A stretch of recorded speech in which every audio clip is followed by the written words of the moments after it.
Okay, so this is a video. I'm going to talk about leadership, the importance of leaderships in dogs, and obedience and listening.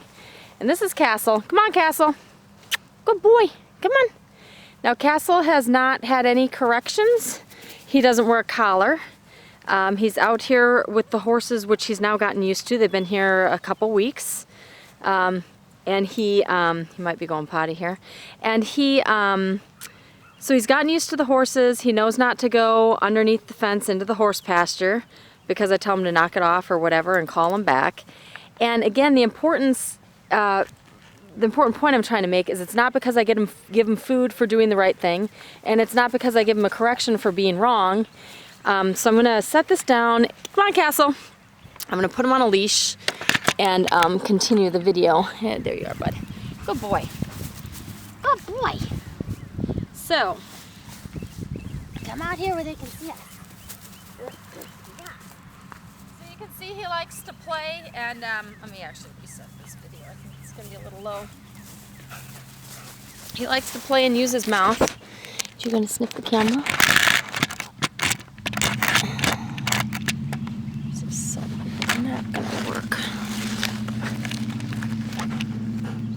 Let's try that. Okay.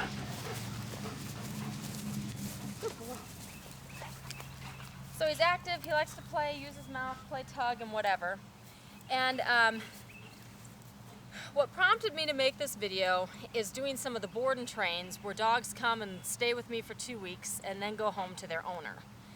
And I always tell people they're being introduced to things, and then of course the reinforcement has to happen at home or it's going to be like the training didn't occur. So what I wanted to talk about though is as people, as owners of dogs kind of look at things, they might say, okay, so I'm going to use the collar and the leash to correct my dog, and then the dog's going to listen to me. It doesn't really work that way. It's much more that the dog starts to learn that you are the leader. The collar and the leash help you communicate that in certain situations, and then the dog becomes reliable in listening to you. And that's an important point because you can't just think, okay, if my dog does this or that, I'm going to correct them and then they're going to stop it. Not necessarily. Now, if I've had the dog for 2 weeks and I've done the training and I've established the leadership, I can understand how it can look that way. Oh, she gave a tug on the collar and the dog quit doing that, and that's just all I need to do. So I wanted to talk about how to establish leadership in your house with the dog, and especially one like this that'll listen to me because he grew up with me, that he'll listen even though there's no collar and leash and even though there's no food involved. Like, why does this dog listen? Well, it's simple things. So like, I'm going to turn and just go this direction. And he came with me. And now I'm going to turn and go this direction. And he's coming with me. He's also tugging on the leash. And if I tell him, hey, knock it off, that's enough. Good boy. I'm pulling on the wrong thing. Quit. Quit. Good boy. So there's the dog's willingness to follow you. And where you don't have to drag him, I might need to put something in his mouth to make this a better demonstration. Where you don't have to, I don't have to drag him, I don't even have to talk to him. I'm going this way, he's coming with me. I'm going over here, he's coming over here. You know, he's just following me. So that happens through proper leash walking. The other thing is now he's standing in front of me and I walk into him and he moved. He could have stood there like a brick that wasn't going to move, but he'll give and yield to if I'm walking towards him, even if he couldn't see me coming. And there I just pushed him out of my way. So it's simple body things like that. If you try to walk into your dog and your dog refuses to move, you have a little bit of a leadership issue. If you back up and your dog doesn't come with you and he's on a leash, I think you have a little bit of a leadership issue. So and you can see him kind of glance at me. He's checking in with me to look at me to see if I'm going to ask him to do anything. So we have a kind of this relationship, just naturally we're on the leader. So as people, you know, yes, you can use the collar and leash to establish some things, you can use food to establish some things, but it kind of matters day to day what's going on in your home if you're always walking around your dog or having to try to chase your dog down to get them to interact with you. But you want to look at the collar and the leash and the food as tools to help you gain leadership. They're not a thing in and of themselves, if that makes sense.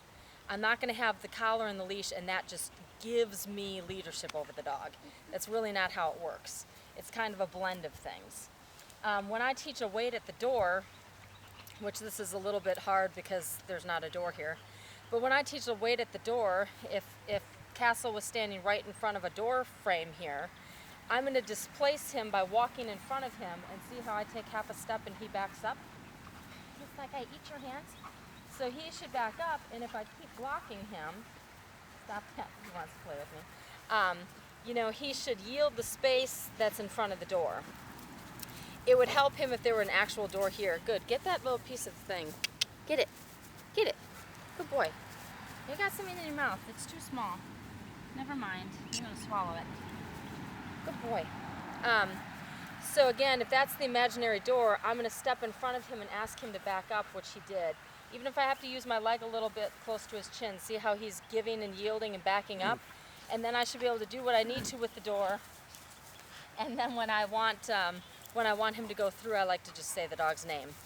Stop that. Do you want to play? Don't chew on the leash.